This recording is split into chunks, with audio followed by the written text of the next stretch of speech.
I'm reading a book called Images, The Piano Music of Claude Debussy by Paul Roberts. Introduction. I love pictures almost as much as music. Claude Debussy.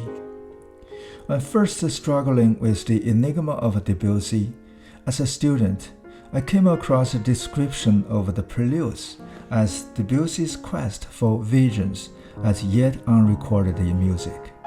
This seemed to me then an illuminating and curiously provocative phrase, and it set in train a quest of my own that has occupied me ever since and has slowly given birth to this book. What were these visions? What of substance might be found behind the enigmatic titles Debussy gave to his piano pieces that would lead an interpreter to the heart of the music? Indeed, did the music have a heart, or was it not, rather a collection of exquisite moments, a ephemeral art that lacked spirituality? I never actually doubted the spiritual nature of Debussy, that aspect of his music which touches the deepest levels of our psyche and enriches our experience of life. But I knew as a performer not only how difficult this was to demonstrate, but how essentially different was the experience offered by Debussy compared to that of other composers. Visions as yet unrecorded in music. Therein lay the power and the difficulty of Debussy's art. Visions is a word close to Debussy's own term, images, the general title he invented for various sizes of piano and orchestra pieces. Images is a term that I believe provides a vital key to interpretation and to understanding the complex workings of Debussy as an artist. Unfortunately, the word has also encouraged attitudes to the music which never see beyond its visual and picturesque framework. For over a century, Debussy has been hounded by the term impressionism, a tenacious and pervasive genre that his own spirit has been unable to shake off. The comment on the Preludes came from Edward Locke Spacer, Debussy's principal English biographer, who subsequently provided me with a second lasting insight into the nature of Debussy's art. He referred to the piano music as the technique of illusion, an image of the greatest relevance to the performance of the music as well as the nature of the music itself. With typical irony, Debussy is said to have described the piano as a box of hammers and strings. All great piano music overcomes triumphantly the innate mechanical obtuseness of his much abused instrument. But the extent to which Debussy's music rises above the piano limitations to create its pictures, images, and illusions can sometimes seem miraculous. There are, of course, essential performing requirements if the miracle is to happen, and Debussy suffered grievously when these were not fulfilled. He said, "I cannot tell you the extent to which my piano music has been deformed." He wrote towards the end of his life, "so much so that I have a job to recognize it." The first requirement is for the performer to have a refined understanding of the nature of the instrument, which comes from the proper knowledge of Debussy's pioneering forebears. His piano music is part of the great tradition that embraces Mozart, Schumann, Chopin, and Liszt, as well as the earlier keyboard composers Couperin, Rameau, and Bach, all figures whom Debussy revered. But the performer must also grasp in what ways Debussy's conception of pianism is a radical departure from this tradition, how he explores aspects of the instrument that the masters before him had barely dreamed of. Ravel, his near contemporary, was also a pioneer, but Ravel can be approached via a 19th century pianism in a way that Debussy cannot. This accounts for the great ease with which student pianists come to terms with the myriad intricacies of Ravel. The piano music of Ravel is a last magnificent harvest from an aging vine. Debussy is a new graft. It acknowledges its roots, but bears strangely exotic fruit. Another vital requirement for understanding and yet performing Debussy's piano music is a knowledge of his background, of the artistic currents of the Fantasy Paris in which he was formed. If he was seeking visions as yet unrecorded in music, others were seeking similar visions through poetry and painting. These were years of intense speculation about the relationships of different forms of art, a period in which Debussy's poet and painter friends talked freely of sounds as colors, paintings as symphonies, and poetry as music. Such concerns were not new to the Fantasile, but an intensification of a debate earlier in the century among artists of the German and French Romantic movement. For the painter, a poem becomes a painting, wrote Schumann. The composers convert the painting into sound. The aesthetic process of the one art form is the same as of the other, only the raw material differs. Debussy is often held up as the composer whose fascination for arts other than his own made him unique. In fact, Schumann and, to an even greater extent, Liszt were his precursors in this. But what if the Romantics had been a cultured interest in all artistic endeavor? Became of many of Debussy's symbolist contemporaries a desire for interbreeding of the arts that amounted at times to an obsession. Behind it lay the unavoidable example of Richard Wagner, whose music dramas offered an intoxicating promise of a complete fusion of the arts. It is no accident that Debussy is called famously an impressionist for his relation to the painter's art, and not quite so famously a symbolist for his relation to the poets. Symbolism also became a label affixed to the painters who were in reaction against Impressionism, which further complicates matters. In fact, he called both labels useful terms of abuse, but this was not a denial of what the labels represented, the movements themselves, so much as a fear of a categorization, and indeed, for Debussy's public and many of the opinion-forming critics, Impressionism and Symbolism were terms of abuse. Yet musical Impressionism and Symbolism would not exist were it not for Claude Debussy.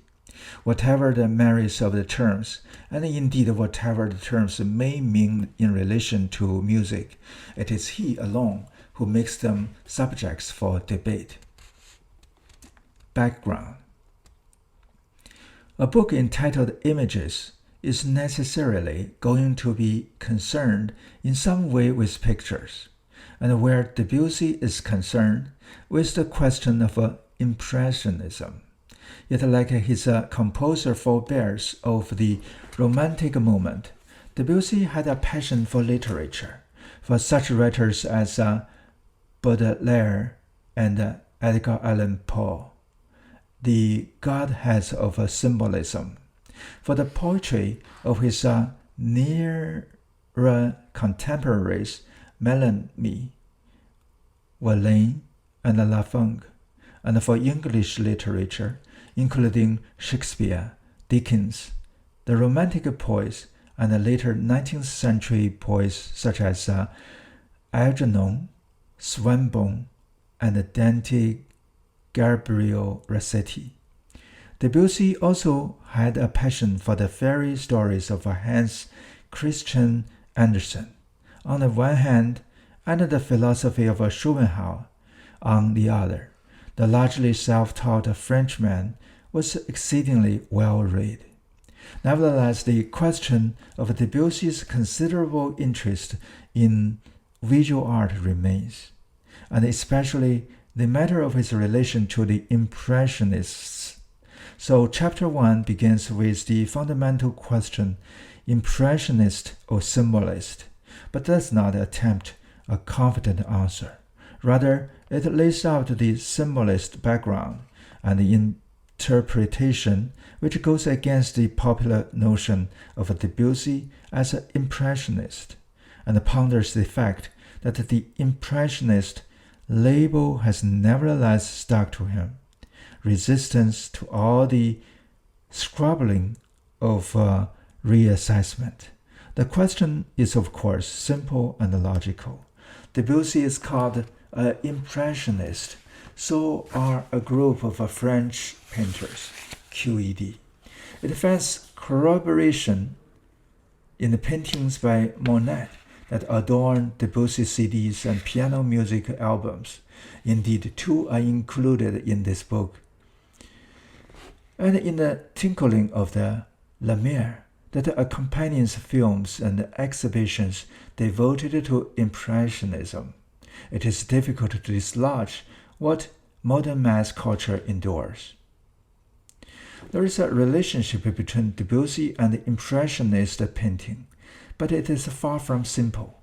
For the interpreter of Debussy's highly evocative and visually resonant music, the proper understanding of this relationship is crucial. But his visual imagination extended far beyond his awareness of Impressionism, awareness he little acknowledged. This wide framework of Debussy's extra musical interests forms the subject of Part 1. Foreground. Debussy's greatest piano music belongs to the 20th century, which is my reason for concentrating on the works from Estampe onwards. Estampe was written and published in 1903 and heralded Debussy's new conception of pianism. In the mesmerizing pianissimo sonorities of the opening measures of Pagodas and La Série des Grenades, he exploited and extended some of the greatest secrets of 19th century piano writing, and in the scintillating tactile precision of Jardin sur la Pluie, he reinterpreted the keyboard style of Bach and Chopin. In Estampe can be found all the nuances of color and sonority that are recognized as characteristically Debussy's, while the chiming, percussive resonance of Pagodas, the passionate afterbursts of the La Série, and the vibrant fortissimo climax of Jardins all demonstrate a pianistic panache to equal that of a virtuoso repertoire of the previous century. With one exception, Debussy's earlier piano music has none of this breadth of reference, dramatic tension, or confident originality. The exception is a piano, a suite of 3 pieces, Prelude, Sarabandi, and Toccata, which had its memorable first performance in January 1902. For one contemporary critic, the suite had the force of a program, if not a manifesto. It was a work, Emile Wallamos wrote, dedicated not to instrumentalists, but to the instrument itself. This is a simple allusion to Debussy's bold title for the piano. In Pour le piano, Debussy certainly manifests in the after moments a new and confident command of the keyboard. The glissandi and the fortissimo chords of the prelude are electrifying, while the toccata is among the most exciting pieces he wrote for the instrument and one of the most difficult. The middle movement, the Sarabandi, in fact dates from 1894, and first occurrence of his title in Debussy's work. These remained unpublished until 1977, when they appeared with the title Images after Bully, Forgotten Pictures. Posterity has not entirely agreed that Pour le piano is a new departure in pianism. Ravel was perhaps nearer the mark when he wrote to the critic Pierre Lalo, "Sir, you go on at some length about a rather individual style of writing which you claim was discovered by Debussy. Now my Jeu de Dieu appeared at the beginning of 1902, and at that time Debussy had written only 3 pieces for the piano. I need hardly say to you that it is a work for which I have a fervent admiration, but from the pianist's standpoint, it says nothing really new." Ravel's facts were wrong concerning the number of piano pieces Debussy had written up to this point. Debussy's early phase of piano composition from 1888 to 1890 produces a host of small pieces in a largely conventional style, though the principal work of these years, Suite Bourgogne-Masque, was not published until 1905. So what happened in the short time between the completed Pour le piano and Estampe that led Debussy in a new direction? The influence of the young Ravel's piano music must have played a part, which is why Ravel was so irritated by Lalo's judgment. What is certain is that in Estampe, Debussy returned to a conception of piano music first mooted in 1894 in his title Images. That is, music that partly springs from and suggests a visual context. It is the visual preoccupation of Estampe that marks it out as distinctly from Pour le piano, a preoccupation that placed Debussy in a central tradition of French aesthetics. Jean-Jacques Rousseau, well over a century earlier, had proclaimed in his seminal Dictionnaire de musique, "Music portrays everything, even those objects that are purely visible. By means of almost inconceivable powers, it seems to give the ear eyes." In March 1898, a work by Ravel for 2 pianos was given its first performance in Paris. Its title was Sets Auriculaires, Scenes for the Ear, perhaps itself an allusion to Rousseau. Debussy was in the audience and later borrowed the score. The significance of the title as well as the music may have lodged in Debussy's mind, especially if he was contemplating his own exploration of the musical picturesque and the ways in which the piano could serve his purpose. Around the period of S10, it seems as if his keenly visual imagination and his new awareness of the piano as an instrument of illusion came together in some way, as if the one liberated the other.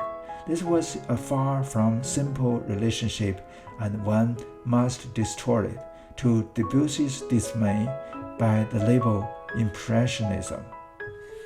Technique and preparation.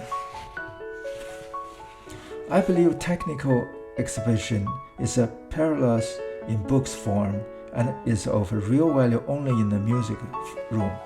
In the essential context of a musical and being sought and a pianist who is seeking it.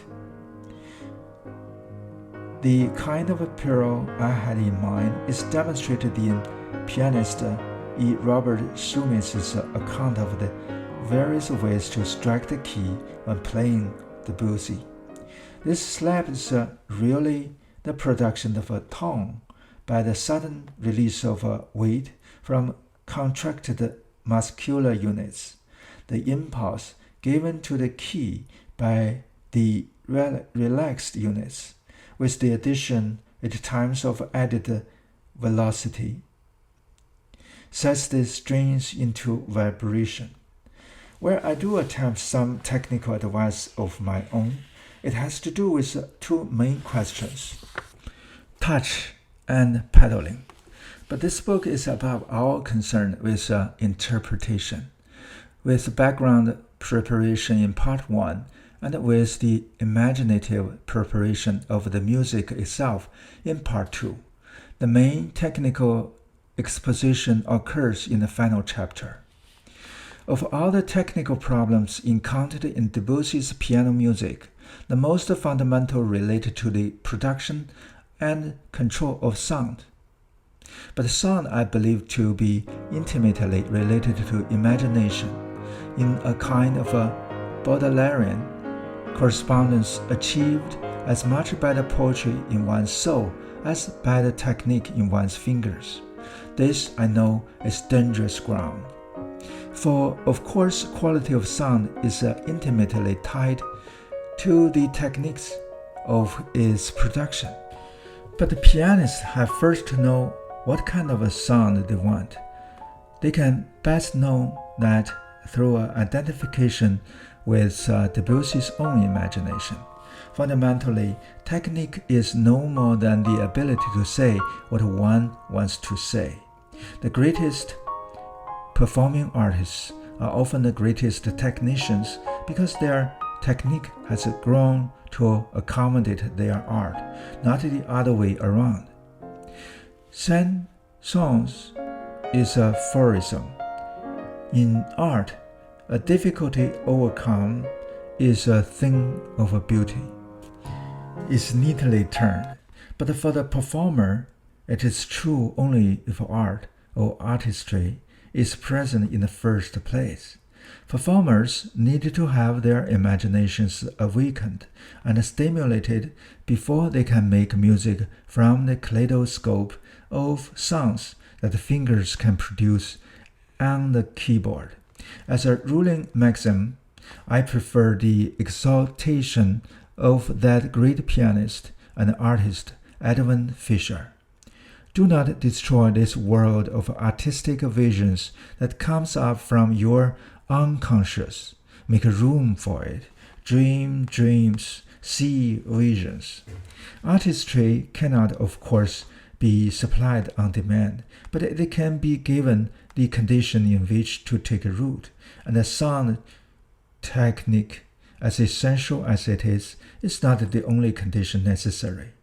This technique was by all accounts breathtaking, but Liszt also pioneered the study of music as part of the wider education and the complete human beings, insisting on the accompanying study of poetry, painting, and even philosophy. those artistic and intellectual endeavors with which music was believed to have the closest affinities. The maniform, all cultural fields who visited Liszt's magnificent hilltop retreat in Weimar in the 1850s, where they gathered to expound the liveliest and most controversial ideas of the German Romantic movement, were the precursors of the writers and the painters, the poets and pamphleteers, and general theorists who made up Debussy's cultural milieu in the bookshops and cafes of the Fin de Siècle Palace. The performer. Despite his frequent and bitterly ironic scriptures against the performers, Debussy knew that the life of his music was ultimately the responsibility of the performer, not in the role of a passive medium, but as a collaborator. On the one hand, he could comment that pianists are poor musicians for the most part, and cut music up into unequal lumps, like a chicken.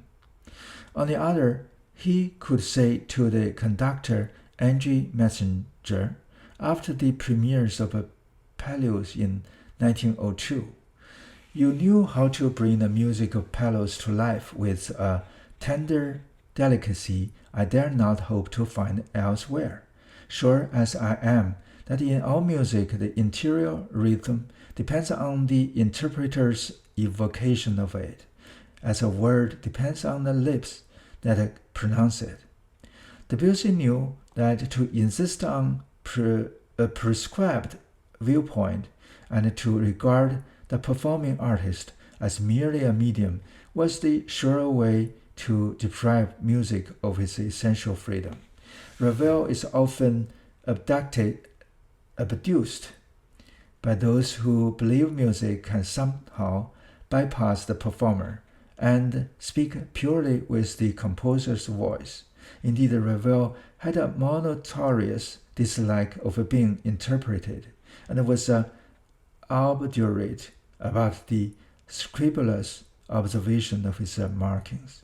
He was certainly eminently entitled to this position, a man of the greatest fastidiousness and an artist noted for the finest honing of his art. And he was not alone in despairing the intensities handling of his refined creations. Debussy too suffered every time his own works had finally to be performed. Yet the fact remains that if it were possible to reveal the meaning of music through the precise translation into sound of the composer's written symbols and instructions, leaving out of account all personal human engagement, all emotional reaction, then the interpreter would be superfluous and a machine could do the performing. Norman Demuth, in his book on French piano music, made the astounding remark that its clarity of thought and texture, which clearly indicated interpretive directions, leave nothing to the imagination and do not require the imposition of a performer's whims. One can only wonder how interpretation, a word implying personal artistic choice, can be clearly indicated, and why this choice, arrived at after long experience and others' preparation, should be a whim. Demuth's apparent dislike of performers may have some justification. Some interpretive choices are better than others, but to deduce from this that anything not in the book must be contrary to the composer's intentions betrays a kind of a musicological totalitarianism. This is not to say that the performer should ignore the composer's wishes, but music cannot be created other than through a performer's own imaginative experience, which is then brought to bear on the faithful observance of the instructions given by the composer.